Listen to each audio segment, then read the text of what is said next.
નમસ્કાર, આપ જોઈ રહ્યા છો નેશન પ્લસ ન્યૂઝ. હું છું આપની સાથે હેતલ ભગત.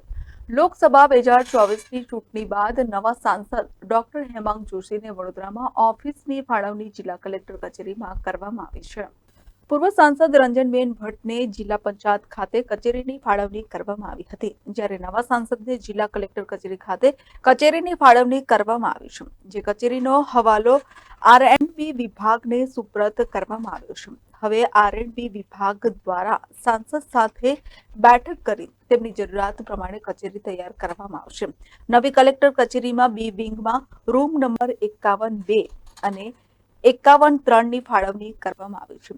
રૂમ નંબર 51 એક મોટો હોલ છે, જેમાં 3 દરવાજા આપી તેને 3 ભાગમાં વિભાજિત કરવામાં આવ્યો છે, પરંતુ હાલ હોલમાં કોઈ જ પાર્ટીશન કરવામાં આવ્યા નથી. ત્યારે વડોદરામાં તેમની સત્તાવાર સરકારી કચેરી માટેની ફાળવણીની કાર્યવાહી સાંસદ સત્ર બાદ કરવામાં આવશે. કેમેરામેન નવનીત પરમારની સાથે સત્યમ નેવાશકર, નેશન પ્લસ ન્યૂઝ, વડોદરા.